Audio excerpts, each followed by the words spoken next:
আসসালামু আলাইকুম প্রিয় শিক্ষার্থীবৃন্দ। আজকে আমরা পঞ্চম শ্রেণীর প্রাথমিক গণিত বিষয়ে পৃষ্ঠা নম্বর 30 এর 12 নং সমস্যাটি সমাধান করতে যাচ্ছি। আমাদের প্রশ্নে দেওয়া আছে মা এবং পুত্রের বয়সের সমষ্টি 45 বছর। মায়ের বয়স পুত্রের বয়সের 4 গুণ। তাহলে তাদের প্রত্যেকের বয়স কত?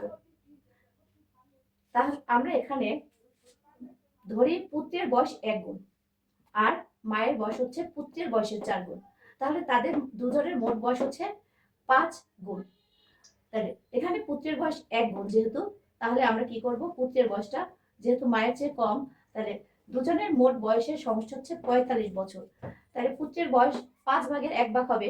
তাহলে এখানে 45 বছর, দুইজনের মোট বয়স, তাহলে 5 দিয়ে যদি আমরা ভাগ করি তাইলে পুত্রের বয়স আসে 9 বছর। 5 9 45, 9 বছর। আর এরপরে বলছে মায়ের বয়স হচ্ছে পুত্রের বয়সের 4 গুণ। তাহলে মায়ের বয়স তাহলে আমরা কত পাই? পুত্রের বয়স 9 গুণ, মায়ের বয়স হচ্ছে পুত্রের বয়সের 4 গুণ। তাহলে আমরা পুত্রের বয়সের সাথে মায়ের বয়সের 4 গুণ গুণ করলে আমরা মায়ের বয়স পাই 4 9 36 বছর। তাইলে শিক্ষার্থীবৃন্দরা, আমরা পুত্রের বয়স পেয়েছি 9 বছর আর মায়ের বয়স পেয়েছি 36 বছর। তাহলে আমরা আলাদা আলাদা তাদের বয়স পেয়ে গিয়েছি। এরপরে আমরা 30 পৃষ্ঠারই 13 নং একটি সমস্যা রয়েছে। সেই সমস্যাটি হচ্ছে এক ব্যক্তি 5 দিনে আয় করেন 3125 টাকা। তাহলে তিনি 3 সপ্তাহে কত টাকা আয় করেন? তাহলে আমার প্রথমে বের করতে হবে 5 দিনে যদি 3125 টাকা আয় করেন, একদিনে কত টাকা আয় করবেন। তাহলে একদিনে কম করবে 5 দিনের চেয়ে। তাহলে কম করলে আমরা প্রথমে করব কি, এই 5 দিনের যে আয় করে সেটাকে আমরা 5 দিয়ে ভাগ করব। 5 দিয়ে ভাগ করলে আমরা একদিনে যা আয় করবে সেই টাকাটা পাবো। তাহলে আমরা এখানে 5 দিয়ে এই সংখ্যাটাকে ভাগ করব। আমরা একটু ভাগ করে দেখাই। এখানে রাফ করি, 3125 কে আমরা এখানে ভাগ করি 5 6 30। এখানে রইল, বিয়োগ করার পরে 1, ভাজ্য থেকে 2 নিয়ে আসলাম। এখন হলো 12, 5 12-র ভিতরে যায়, 5 দুগুণে 10। এরপরে বিয়োগ করার পরে 2, আবার এখান থেকে নিয়ে আসলাম 5, এখন হলো 25, 5 25-এর ভিতরে যায় 5 বার।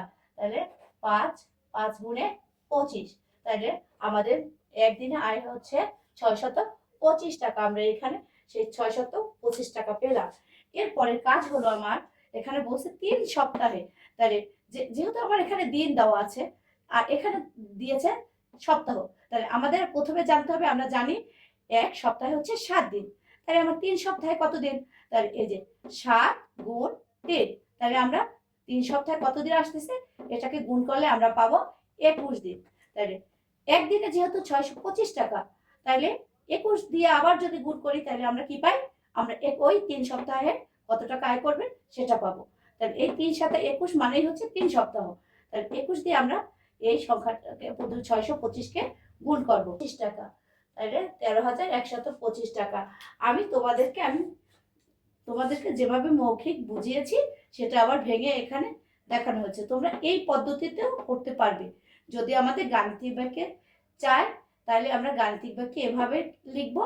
আর যদি আমাকে কোনো কিছু না চাওয়া হয় প্রশ্নে, যে গাণিতিক বাক্যে না চাওয়া হলে আমরা এভাবেও করতে পারি যে একদিনে আয় করেন, তাহলে আমার এই টাকাটা, এই যে এই পুরা 5 দিনে যে আয় করছে 5 দিয়ে ভাগ করে, যে ভাগ তোমাদেরকে দেখিয়ে দিয়েছি একবার, ওইভাবে বের করেছি। বের করার পরে আমি এরপরে আবার 3 সপ্তাহে কত দিন, যেহেতু জানি 1 সপ্তাহে 7 দিন, তাহলে 3 সপ্তাহে 21 দিন।